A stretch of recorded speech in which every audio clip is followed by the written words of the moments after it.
Hey, Tom. Hey, Matt, what's up? I'm doing good. How are you doing? I'm pretty good, man. Pretty good. It's been Cool. a good week.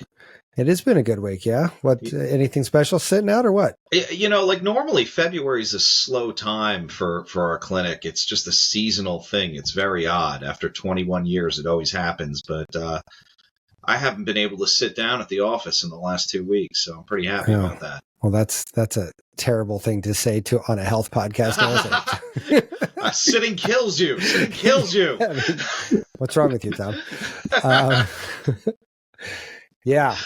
Well, I mean, listen, I'm doing the exact opposite. I'm outdoors, 4 days a week right now skiing because there's only a few weekends left. So it's vitamin D and snowboard for me, man. I'm pretty jealous of that. I love it.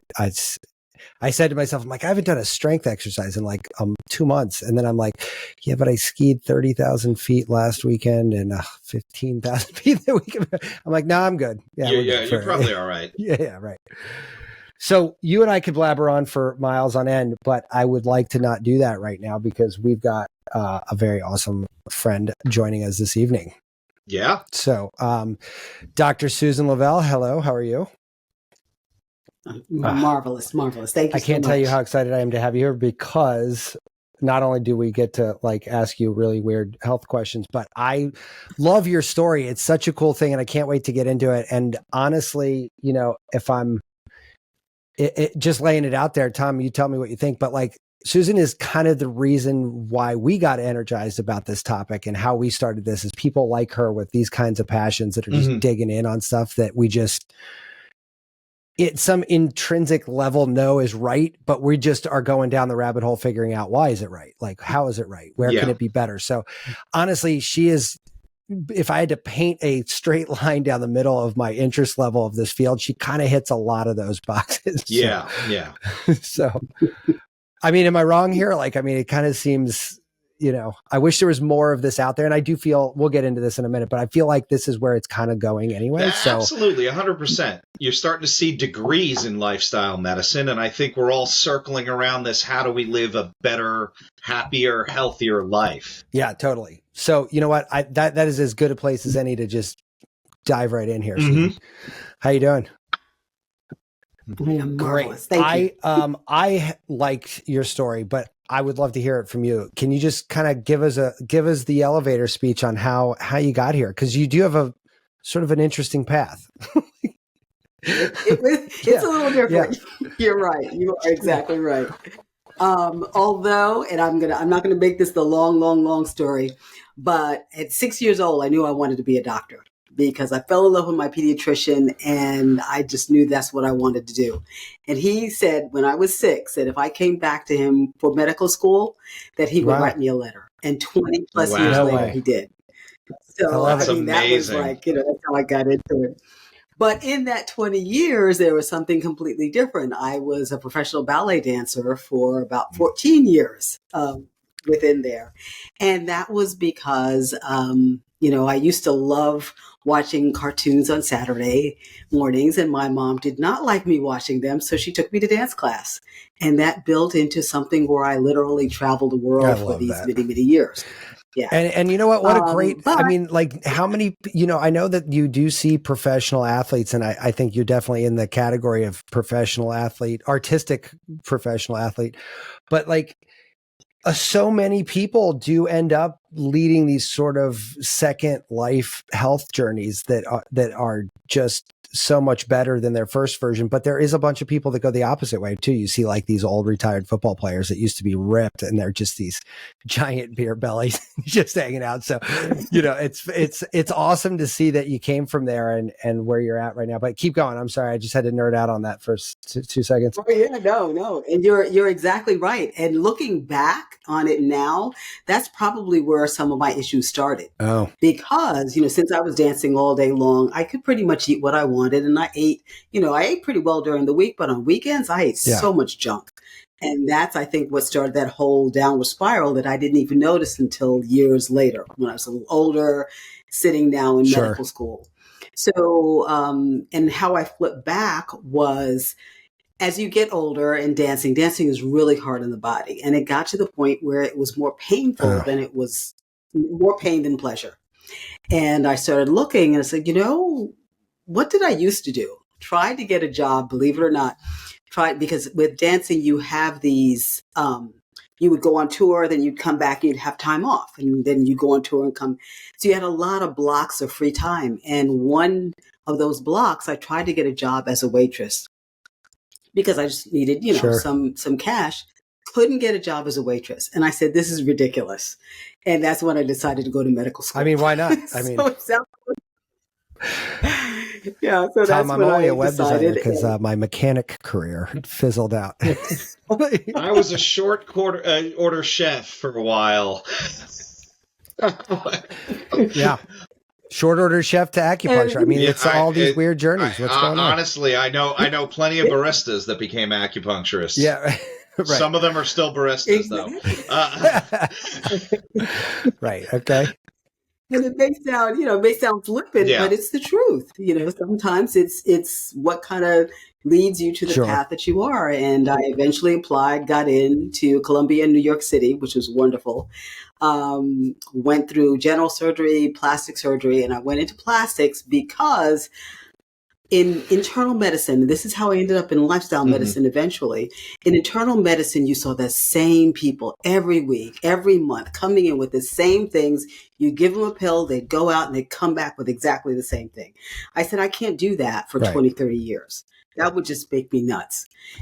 Plastics, though, surgery in general and plastic surgery, absolutely. They come in, you make a change, they go out a totally different thing, and that just thrilled me. And it did. For about 20 plus years. I was a plastic surgeon for 20 something years. That's a long time. 22 years. Yeah. That's a long time. So two full careers, essentially. And then what happened there, though, was a lot of the times I was the only plastic surgeon in the area. So I started in New York City and left New York after 9/11. Made it about a year after 9/11. I didn't want to live there. Yeah, we lived in Hoboken at the time of 9/11. My wife actually worked on Long Island. Right? Yeah, my wife worked on Day Street, by the way, in there. So it was really the last train out of the city on 9/11 before it was shut down for 48 hours. Yeah, so she made it narrowly out. Yeah, it's crazy. So I know exactly. Yeah. I'm in the time and place with you here. Yeah, it just changed. And I didn't want to raise my kids there anymore. And so we actually overcorrected and ended up in a town that had about 6,000 people in the whole town. So we were living next to cornfields, and it was good initially, but eventually it got to the point metropolis. Where it was just a little bit too quiet for us. But what had happened was because I was the only plastic surgeon in about an hour in any direction. So I was up all day, seeing patients, doing surgeries, and then I'd get called in multiple times during the night with all of the injuries that needed a plastic surgeon. And you just had that for year after year, not taking care of myself, raising kids, doing everything. And I just, eventually I just crashed. And it ended up being 3 times in the space of 1 year that I was in the intensive care unit. And that third time, that third time I said, okay, I gotta do something different. Now for an adrenal fatigue thing, or what are we talking, like heart attack? Like where are you at? It was a combination of adrenal fatigue, which I didn't know. You're like, what the hell is adrenal fatigue? Yeah. Right. And then I had a lot of inflammation, and that inflammation with me ended up with me developing blood clots. So I had clots in my lungs, clots in my. I mean, it was a mess. It was a hot mess. Regular medicine couldn't help me. They didn't know. They wanted to just give me steroids and throw me out the door. And I said, this is not what I need. And I looked, and I eventually found a functional medicine provider who found out why I was inflamed. And then over the course of literally a couple of months, changed my life. And I said, I've been like this for years, and no one knew what it was. No one knew what to do about it. Here I'm feeling better in a couple of months. And that's where that first started. Where I started looking into that lifestyle medicine. So now you're 20x years into this career. You're falling apart at the seams, and you're like, I need to stop. So and then what? Enter where you're at now. Like what? You just wake up one morning, you're like, done, moving on. No, believe it or not, it took me about 7 to 10 years to make that transition, mainly because, I'd done regular medicine my entire life. When I tried to explain that to the clients I had, the patients that I had at the time, even the hospital where I was working, they looked at me like, "What are you talking about? What are you trying to do?" And so I found myself helping people on the side and still having my full plastic surgery practice. Interesting. Did that for years. That doesn't help with adrenal fatigue. Did that for yeah.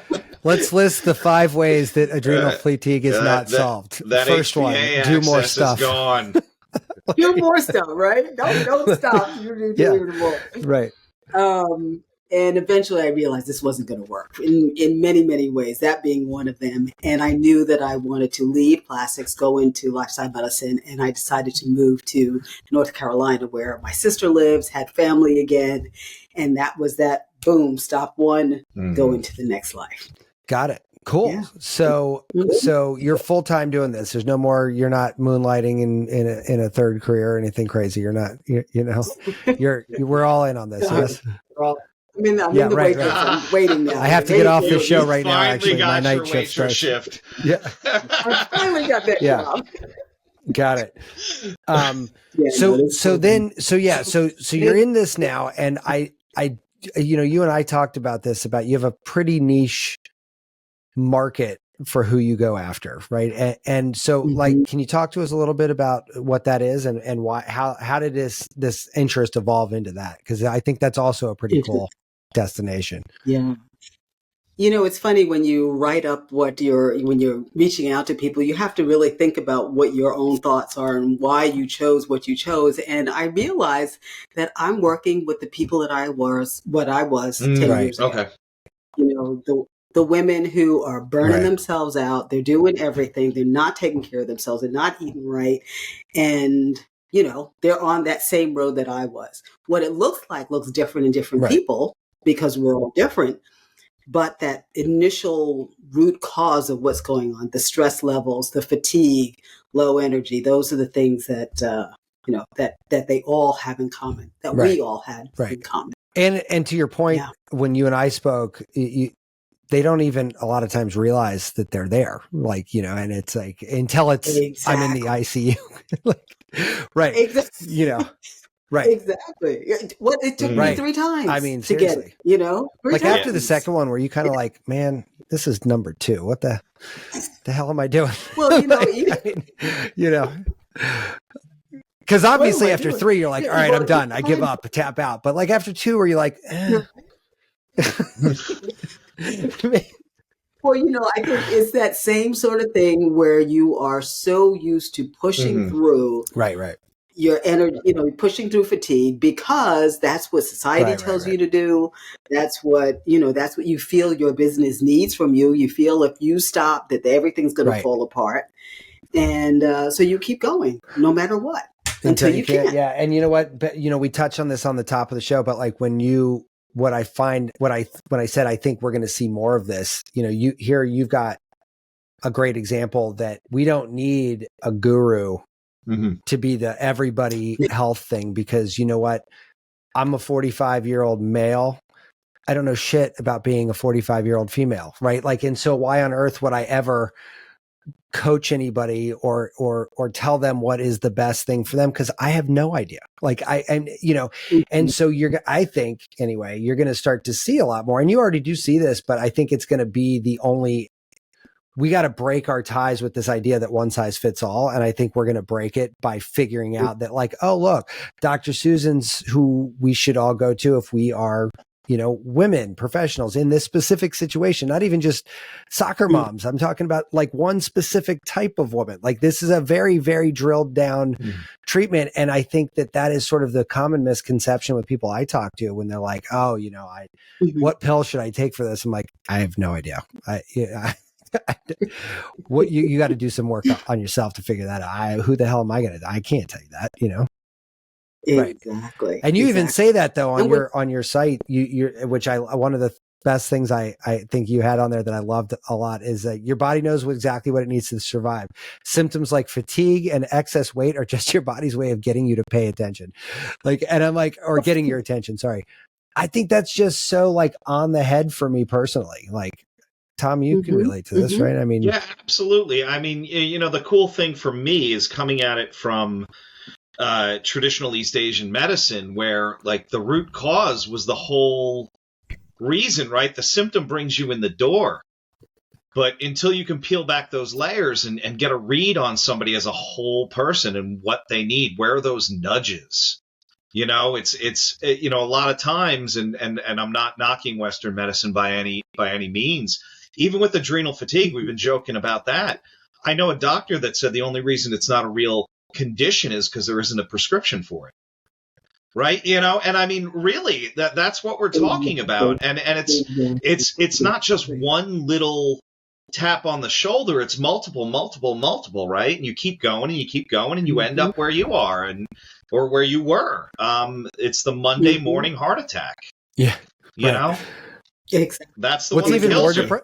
What's even more depressing is like that. What's the stat about how many people like hard charging executives, we're talking CEOs, etc., that have a heart attack, a killing heart attack within 2 years of retirement because their body's in that sort of recursive state of adrenal fatigue, and as soon as they stop the drive, their body's like, and we're done.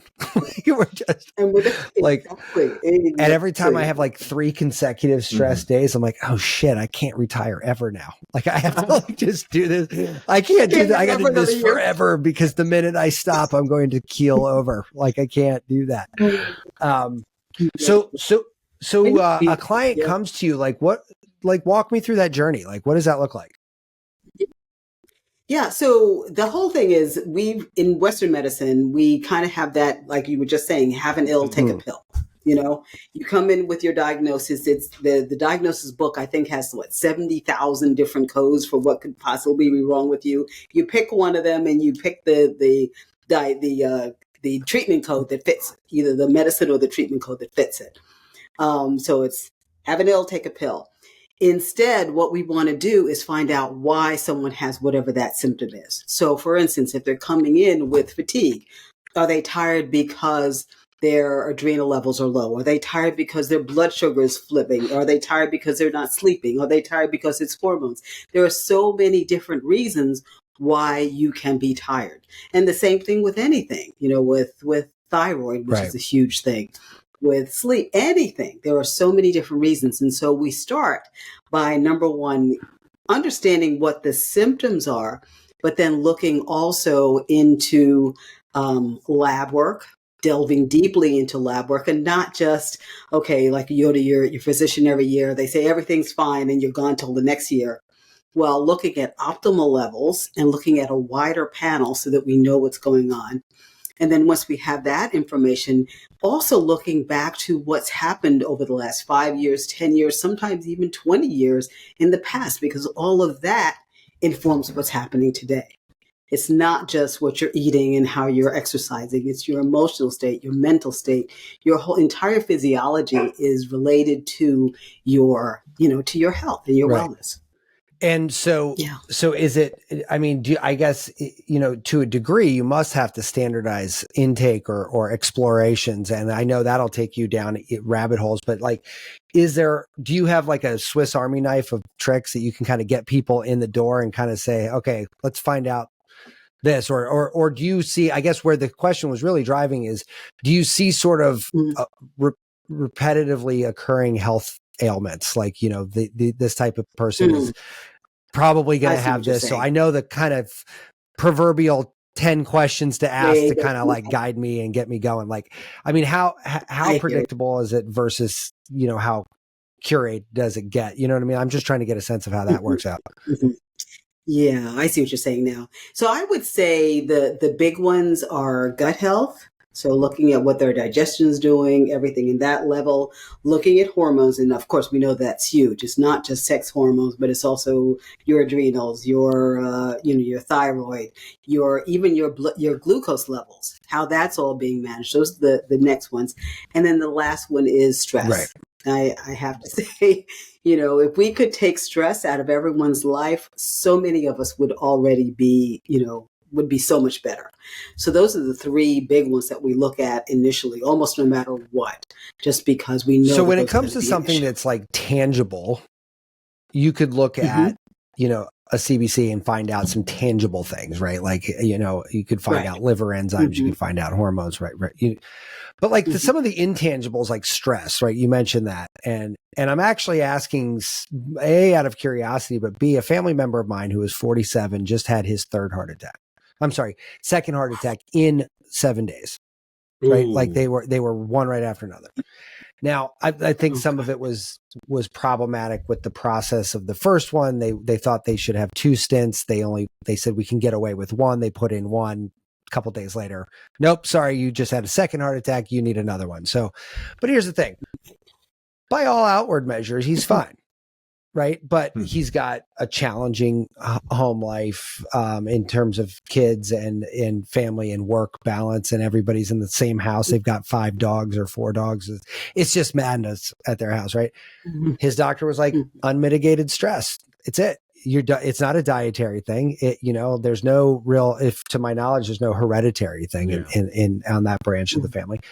But here we have 2 massive MIs, and like there's no like outward explanation. So the doctor, I think, and here's why I'm asking,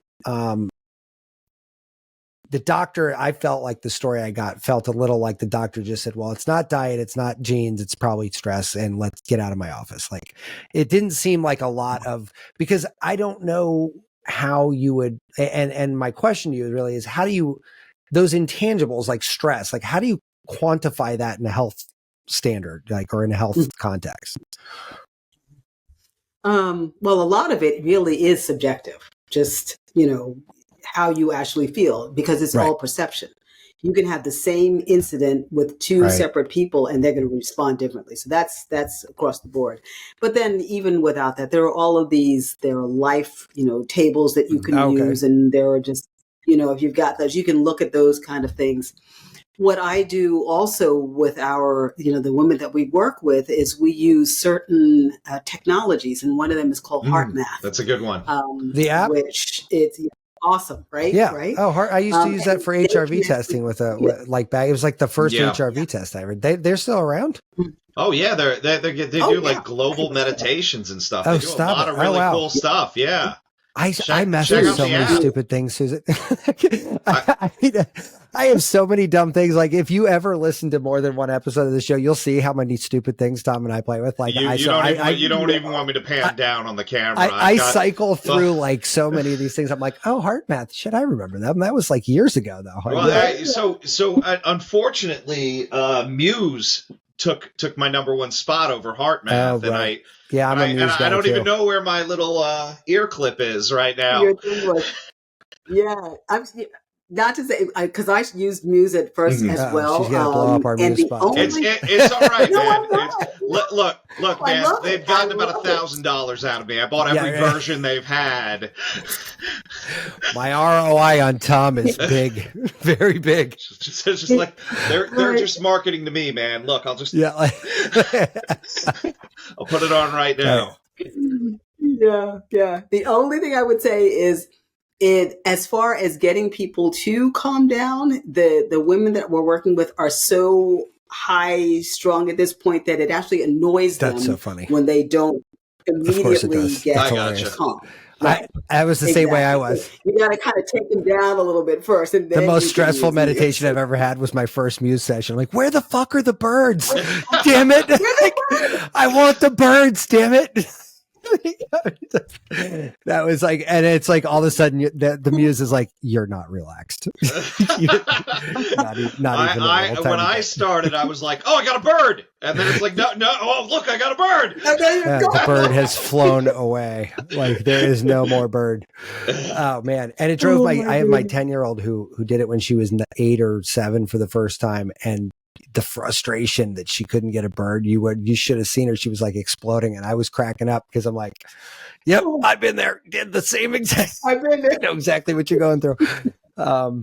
But that stress thing is weird because it's super subjective. Because like, look, I'm a pretty hard charging guy, but I don't bear any resemblance to like a Jeff Bezos, right? So if you were to sit Jeff and I in a room and ask us to evaluate the stress response on 25 different or 125 different situations, there's no way in hell we're going to measure on the same chart. Like like what he does would probably give me a heart attack before this conversation was over. Right. But to him, that's not stressful. So like, how do you quantify that? You know what I mean? Like it's not same activity, different response. Right. It's the perspective. And then you throw in the whole thing about genetics, because how you respond, how your body responds is also partly genetically So determined. I've heard all of these rumors, 25%, 30%. How much does genes influence your health outcome? Like, do you have a yardstick on this one? Depends on how much you want them to influence. So that's a good answer. That's a good answer. I say that because yes, you have your genes. Your genes are not going to change. They are. They don't change. Your expression of your genes can change, absolutely. And so that's what you can do. That's why we do all of the, the epigenetics. Sure. That's why we change our diet. That's why we do, stress reduction, so that we can change how our genes express. Turn on the good ones, turn off the bad ones. What was the quote? Was the genes are the gun, the epigenetics is the trigger. Yes. Exactly. I mean, you've seen those twin studies where they have absolute identical twins. One smokes, one doesn't. One looks like they're like 90. The other one looks like they're 40. So absolutely. Yeah, Coursera. Are you familiar with Coursera online? The online university. It's like kind of it.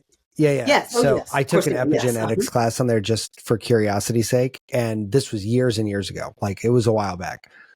And it's really funny because I took it as a side curiosity, but she was talking, and I think it was out of the University of Melbourne, I think did it, but she was talking about the theory of being able to turn these things on and off. And now years later, the science of that has obviously evolved. The roots of that have not really changed a whole lot. And now we're seeing that you can actually pull these levers.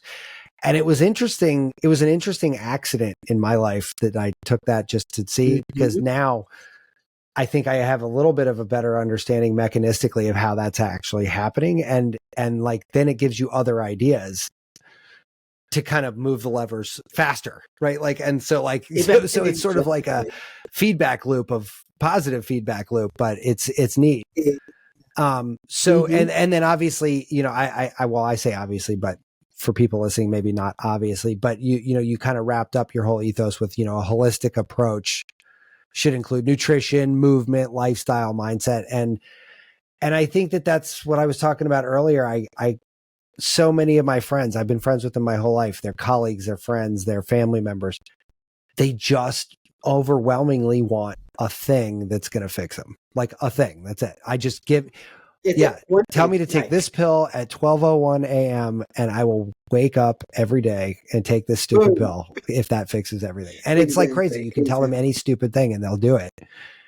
And then get pissed off when it doesn't work, And it's crazy to me, but yeah, I mean, it's cool that we, I guess, have the perspective that we know where to solve it from, right? Like we know how to go to them. So when you get a person like that, what do you do? Like let's fight me on this. Like I'm in you, I'm in the practice. I'm like, I'm broken, but I don't want to do any of your stuff. Like, I mean, how do we peel this onion? Is there psychology involved? Is there like this? I mean, what are your tricks? Yeah. Well, here's the thing. My biggest trick is they don't come into the program if that's their mindset. That's actually my first thing. We sit down and we really talk about it. And I let them know, if you're going to move the way you want, there are going to be changes involved. because if you continue doing what you're doing, you're going to get what you got. You have what to you've change. been doing got you And exactly if you don't here. want to, right, exactly. Right. So, And if they're not ready for that, that's completely fine. But then don't come I and work gotcha. with me.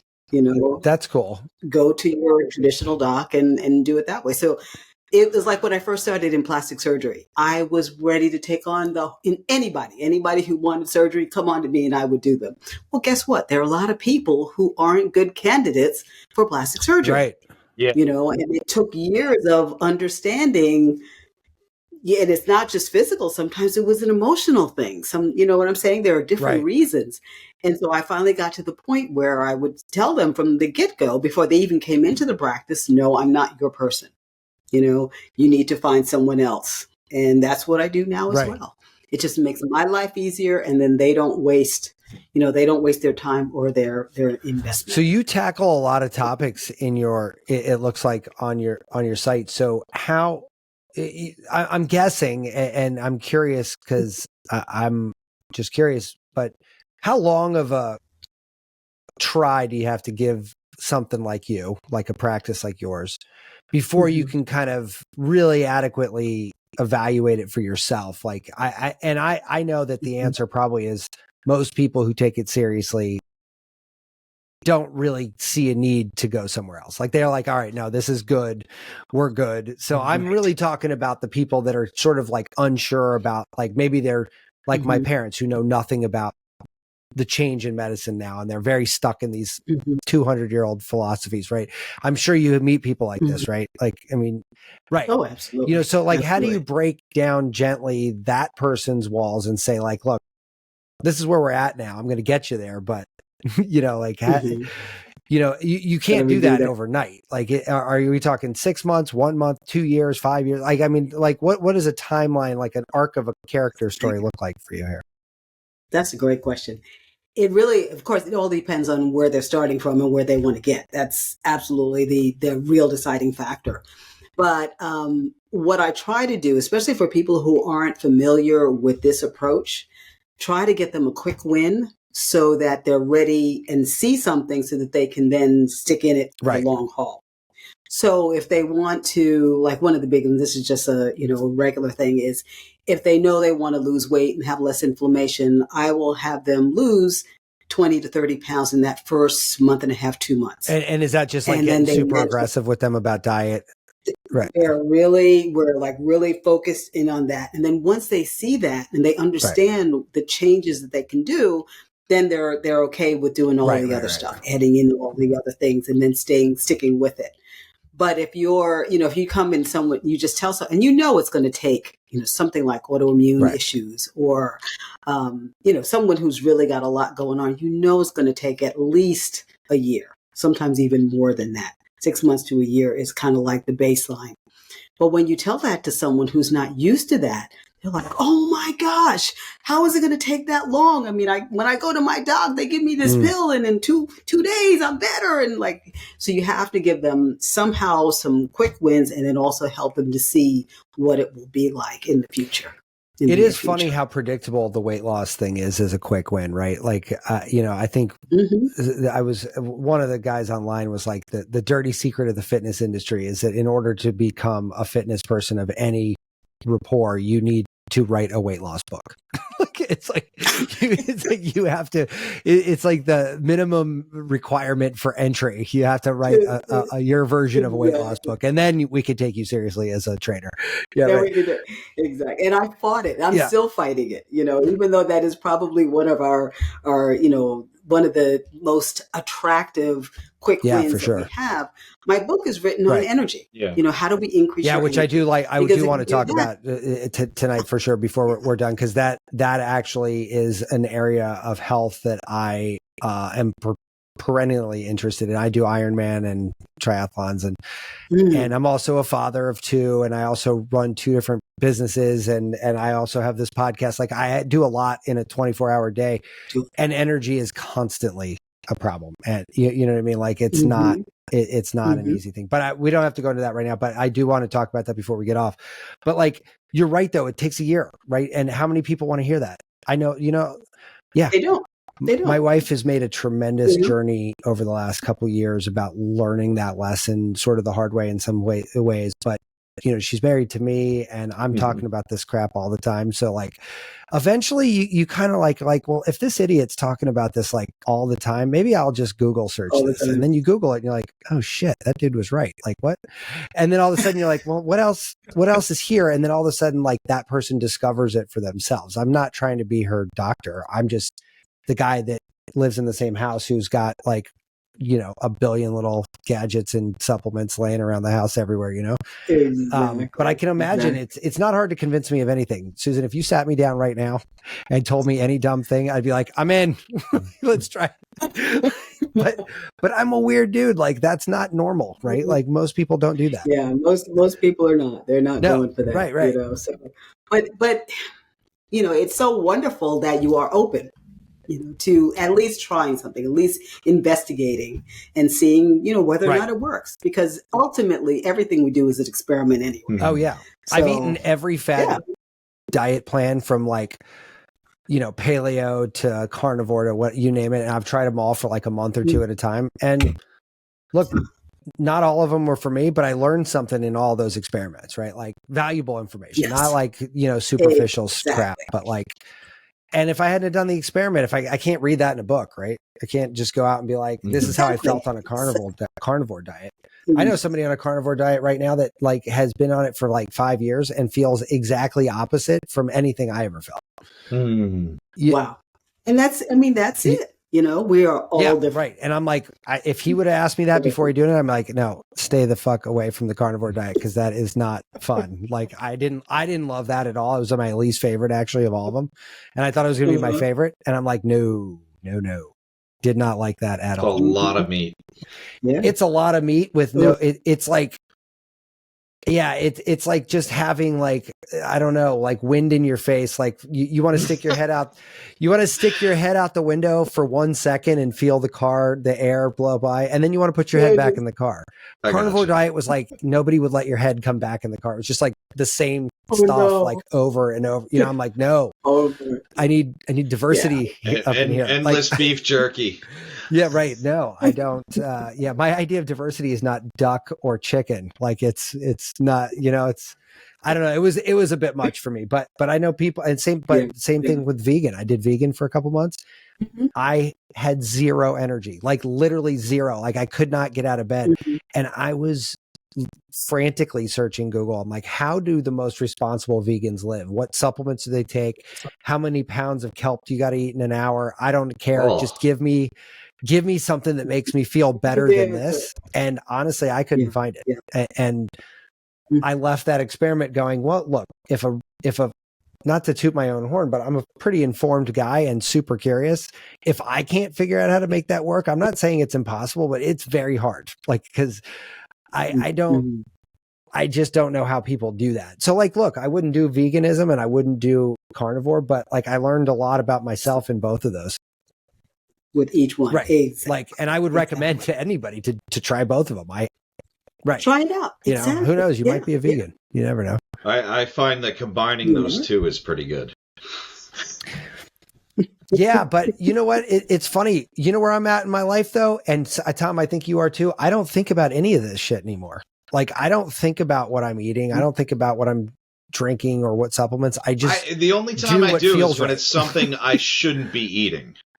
Oh, well, yeah. And then the question, is this worth it? Right. Comes into play. Yes. Like, am I going to get enough enjoyment to, counteract me feeling stiff for the next 2 or 3 days? Or, is this going to worth the bloat? That kind of thing. My wife calls me a wuss now because I cleaned up my diet in 10, 15 years ago, and I've kind of stuck with it more or less ever since. But I had a giant chocolate chip cookie the other day because it just looked good. And I was like, that looks good. I'm going to have that. My body revolted for like 2 days. Like it was like GI issues and just sluggishness and bloat. And just in general, I was like, do not enjoy this. And a lot of people ask are you making that up? That's what my wife said. She's kidding me, right? Yeah. And it's not. It's like you get so used to feeling not great that you just accept it. And it's not until you Yeah. really clean your body up and then you try it again. It's like, Yeah. oh my goodness. Yeah, what the hell was I How doing? was I Yeah, living I mean, like? good Lord. I Yeah, mean, yeah. yeah, it's intense, right? I mean, so like how rewarding is it? Like, let's say you take somebody who comes in, let's say you took yourself in, you now took your old self in, right? And, a year later, I mean, how rewarding is that when you're at the other side of that, when they're out of the tunnel of bad and they're kind of like on the mend? They might not be where they want to go yet, but they're well on the way. Like, I mean, that's got to be killer, no? That takes me back to that 6-year-old for girl, sure. because I wanted to help people feel better. That was why I went into medicine, and that's what I do, whether it's getting somebody's hormones, so they don't have to live with their head in the refrigerator anymore. Right. Or, Yeah. Or, the guy who got off his blood sugar meds literally within 3 weeks. Yeah. 3 I mean, it's crazy how off his fast blood that could happen if you put your mind to it, right? I mean, it's Yeah, exactly. And you guys, men, it's always don't. so much easier for you. My wife, she's like, you know what? Fuck you. You guys just say weight loss and you lost 10 pounds. I don't want to hear this crap. Like, she's like, I don't want to hear anything. Yeah. She's like, yeah, I shut your face. I don't want to hear anything. But I'm like, okay, I could kind of get on board with this. Because I do think it is a little unfair. I mean, why is that? Like, why are we? Yeah, is that just it? Just a function? It's exactly just testosterone, a batter fighting machine. Testosterone is a fat burning. Testosterone is a fat burning hormone, and estrogen is a fat storing one. That's it in a nutshell. That's kind of it in a nutshell. Let me ask you a little bit more technical question then. Do you find that a lot of females? There's a great book called "The Secret Female Hormone," which is all about testosterone in women. Do you find them below the normal limit pretty often in testosterone? I'm sorry, I missed that. I didn't click down. That's all right. I was like, oh shit, my mic cut out again. But basically, so there's a book called The Secret Female Hormone, which is all about testosterone in certain levels, right? Mm-hmm. Do you find that when you do that complex panel that there's normally in hormone-based weight gain, is it more testosterone deficiency? Is it more estrogen dominance? It's more estrogen dominance. That's way more common. Way more common. Not to say that, if you need testosterone, then that's not a great thing to do, because obviously it is. But it's more frequently that the estrogen progesterone balance way out of whack. Okay. Mm-hmm. So that's interesting. So is that if you see somebody who comes in either presenting overweight or is citing that as a driver for them, is a hormone test kind of like on your short list of like, let's get this done sooner rather than later to kind of see if there's a contributing factor here? If there's a contributing factor. Yeah, our usual panel when we come in, like I said, is a extended blood panel, but also hormones. So that's the estrogen, progesterone, cortisol, which is the other. Yeah, us boys get that one too. Exactly. I have the Vessel Health, when you pee on the card. Have you seen these things? Yeah, and my cortisol every single time I pee on that thing is definitely elevated. It's coming down. Are you peeing on it the same time every day though? I pee on it the same exact time every Friday. Yeah. I do it once a week. But yeah, it's funny.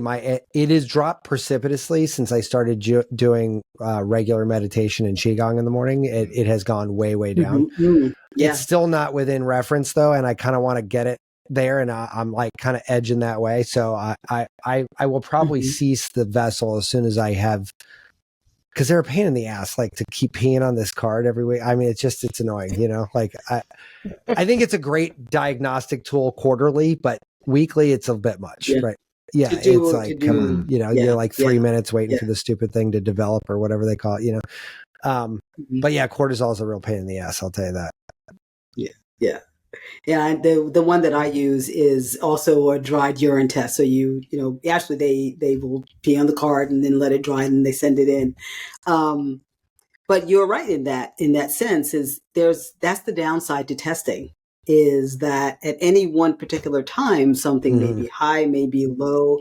You don't know. So yes, we use that as a baseline, but if what's happening in the person is not fitting what we're seeing, then either we retest or we work around it, because that's the other thing. You don't want to be just wed to what you see on a piece of paper. Yeah, I know somebody going through testosterone issues right now, and she actually did an Everlywell test. They have a women hormone panel, and it's just a at home finger prick, and she did it, and she's like, dude, she called me up. She's like, dude, I have 0 testosterone. It's like almost nothing. Like it's like practically non-existent. I was like, well, I'm not a, what are they, endocrinologists? Yeah, I'm not. I don't know much about this, but I think that sounds probably not great. So you should probably maybe like call somebody about that. Yeah. So it's funny. She called her doctor. She went to her doctor, and you know what the first thing the doctor said is like, those online tests are bullshit. Let me give you a test. And guess what? It came back literally the exact same test. And he was like, well, that's weird. And I'm like, yeah, dude, we got good shit out there that we don't need your dumb ass to tell us, like we can do this on our own now, man. Like we don't, like, I don't need you. And, but they gave her a pellet in her butt, a little testosterone pellet. And then now she has hypothyroidism and has to get it and took it out. Like now she's got all these weird symptoms of, the other way. Right. So it's a real delicate balance when you're dialing that in. It is.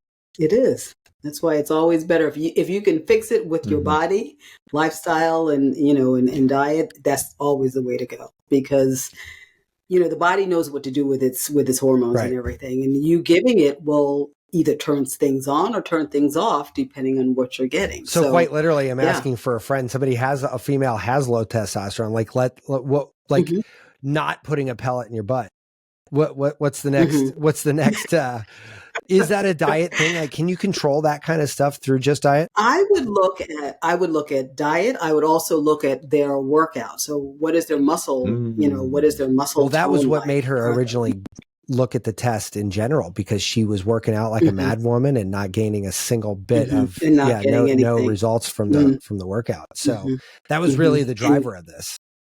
The driver. Cardio versus weightlifting. Yeah, weights. She was doing resistance training and wasn't gaining really any muscle. And not seeing anything. And that's why she was like Googling there. She's like, why aren't I getting muscle? And it was like testosterone. Like it was like autofill. 3 bazillion people have asked the same question. It's testosterone. So that's someone where the Dutch test would be wonderful. Okay. Because the testosterone is, a little bit halfway down with all of the way with the hormones. And so there are others that are above that, one of them being pregnenolone.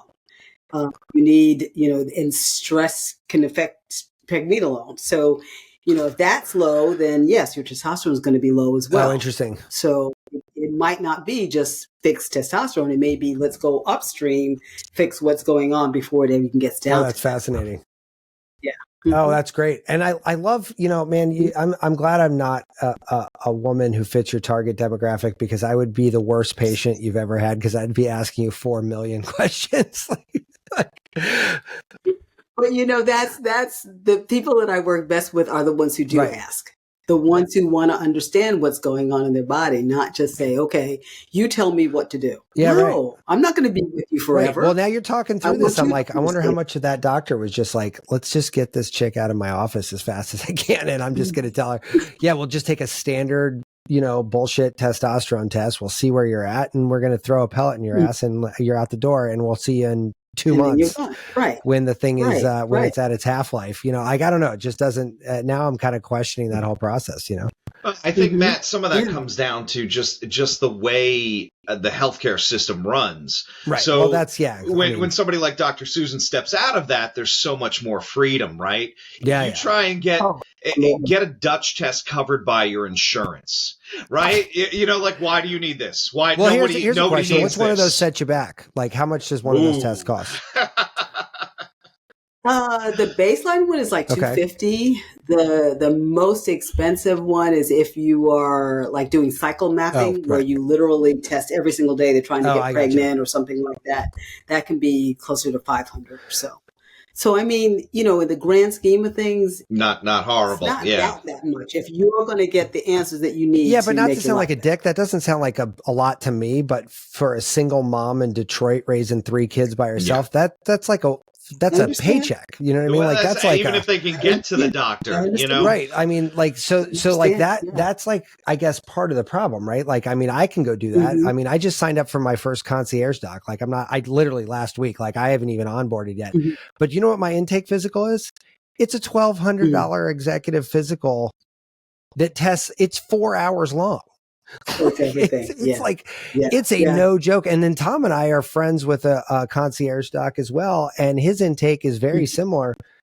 But like you're talking about like worlds of difference between that physical and that single mom from Detroit we were just talking about. Like, I mean, these are not even comparable. So, Even you know close. what I mean? Like, and that's like kind of the problem, right? Like, yeah,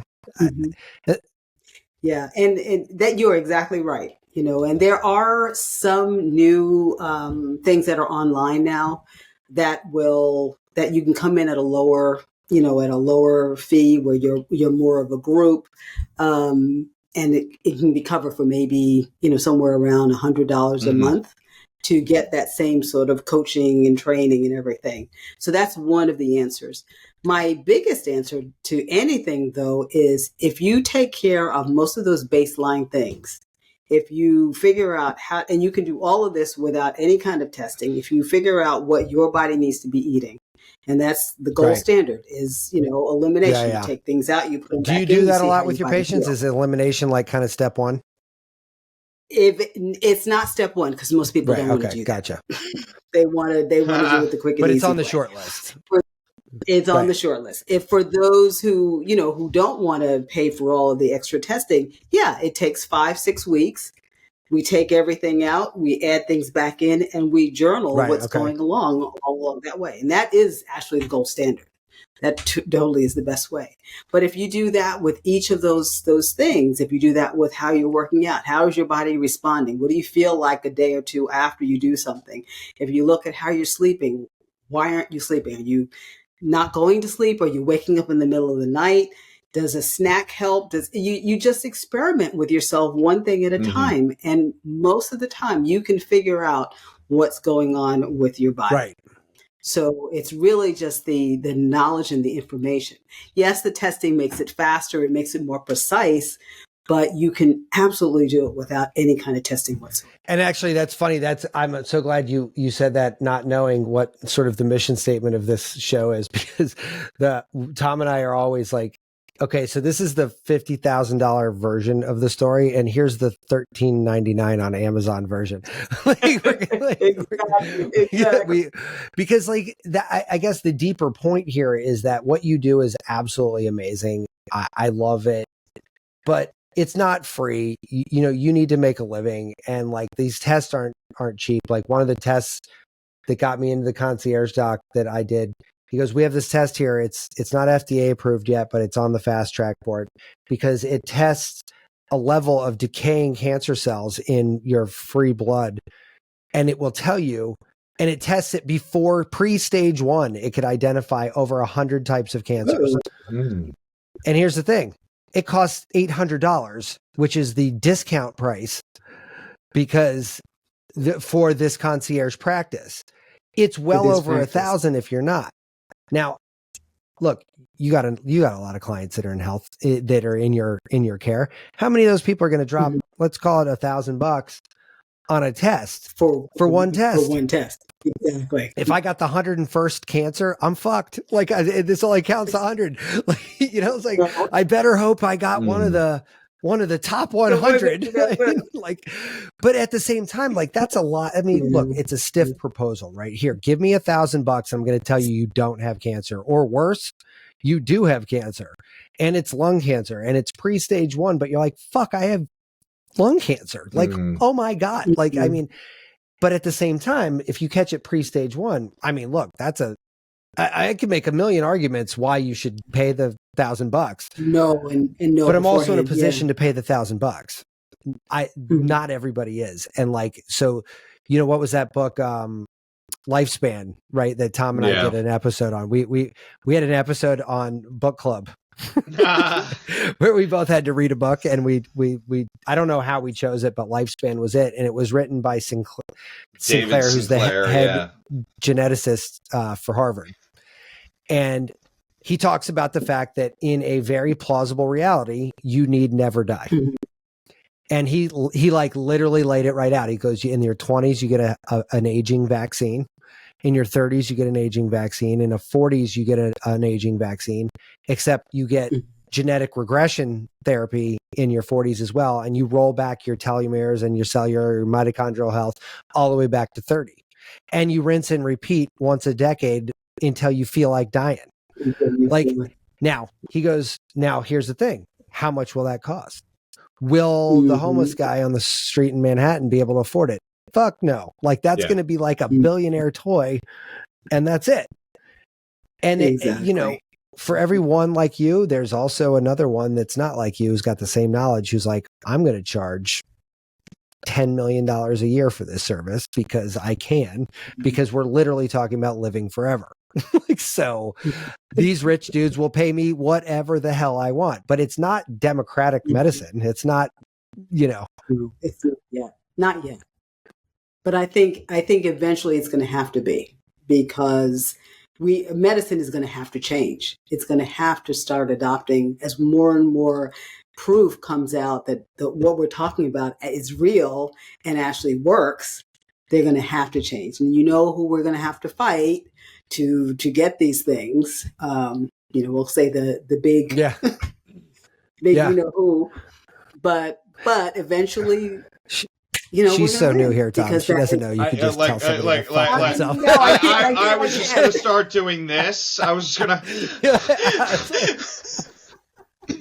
I was like, she could tell whoever she wants to go fuck themselves. I'm totally fine with it. I don't care. Yeah.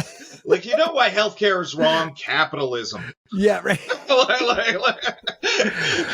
it's not entirely incorrect though. You know what I mean? Like, it's not at all. It's it's sad. I mean, look, I look at my grandmother who's like in her 80s and she's like in terrible health, but she was an operator for all these years. Like, I'm talking pull the plug out, put it in another hole operator. Oh, wow. She has zero hearing in either ear. She can't even, we used to make fun of her because she'd listen to the TV up at like the maximum volume, and she'd sit 4 feet from it because that's how and her chair just kept getting closer and closer. But now she just has to put closed captioning on because she's completely deaf. And I'm like, she eats fried chicken, like Kentucky Fried Chicken. She feeds it to her dog. It's crazy. She's the least healthy human. Like 88. It's ridiculous. I'm like, I hope listen, to God. my great grandmother stopped smoking because she couldn't drive anymore and didn't want to have other people buy her cigarettes. Right. And that was in her 80s. Right.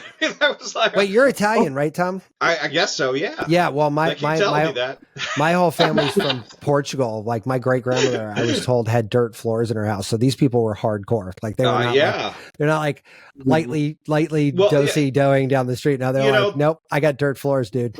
We were talking about epigenetics a little bit, and I know we've touched on this in the past. There seems to be this generational link going back a couple of generations, that if they survived a time of low caloric intake, right? So we're talking about the Great Depression, certainly famines. Those genes can be passed on to the grandkids, and they're saying up to like 30 years extension of life. No, the Holocaust. Have you seen this? It's like one of the longest running studies. The Holocaust survivors were like 8 generations out or something, 5 generations out, and they're still passing it down. Well, God, why am I blanking on her name? Breakfast at Tiffany's. She was in the Dutch famine, right? And she had these genes that were passed along. Because they were literally eating tulip bulbs because they had no other food, and I think it had to do. But isn't that how epigenetics triggered genetic responses? Right, like we evolve over billions of years because that shit happens time and time again. So it's not like we're just like the doofuses that are figuring this out now, but it's been going on for a really long time. Exactly. You're like, it's 8 generations. Nature's like, fuck you. This is like 400 generations. What are you talking about? Like, we've been doing this for a really long time. From people you've never even know existed. Oh yeah. Yeah. Which is actually one of Yeah. the funniest parts about the Mormons. I went to Salt Lake City and I tested back to like 4 generations of my family through the Mormon archives. Oh, yeah. And like, I never knew this, but like their whole thought is like the more relatives they know, the more people they'll know in the afterlife. And I thought it was such an interesting take on it as to why you're obsessed with genealogy. But I'll tell you, man, this guy that helped us was this really old dude. I mean, like in his 90s for sure. And he had a USB stick around his neck. And he said, I'm connected to something like 250,000 of my relatives. It was like some really ridiculous number. Like, Wow. And he goes, every time somebody comes in like you, I can tell if you link to me. And what he says happens is somebody comes in with like 5,000 people that they've linked to, and they find out that you're a genetic link. He puts his USB stick in, and now your family chains are merged. And like your profile now adopts all of the research he had done. So this is how they build these giant databases, because the relational database between like one person and another is absolutely massive. And he carries it. It's so important to him. He carries it around his neck. Like it's like literally built into his persona. And Tom, to your point, he could literally show you a USB stick of every dude that gave him all of those things, you know, in multiple directions, right? It's crazy. It's crazy, but it's super, like, I was like drooling, like I was so excited. I was like, this is the most fascinating thing I've ever seen in my entire life. It's still a little weird to me. I mean, I don't want to know certain relatives. You know, I'm like, oh man, I'm a little worried. It's like, oh shit, I'm Italian. Was it Mussolini? Just not Mussolini. Yeah, right. There was a really funny. What was it? Oh, Hitch, the movie Hitch. You ever seen that with Will Smith? Yeah. And he like does this whole thing at Ellis Island, and it turns out she's related to like the butcher of Seville. He thought it was like the butcher, and it was like a mass murder. She's like, oh my God. Our whole family's trying to forget this asshole for 100 years, and you bring him up. So anyway, listen, we could joke about this all night, but let me tell us about your book real quick, because I want to hear about this. Like, what got this going? Where are we at with that thing? Okay. So a lot of it came because, you know, we were in the middle of a pandemic, and we went from seeing people in person to going virtual, had more time on my hands, but also realized that, as we were talking about, not everyone can afford or even wants to come and work with me one-on-one. And I wanted a way that I could reach more people. And so what I took was, I mentioned energy is like the big overarching thing that I work with. And it's called Thrive, the 5-week guide to mastering your energy at any age. And so we go through those 4 things that are the pillars. Eat elite, which means eat what's right for your body at this stage in life. Move more, just move throughout your day.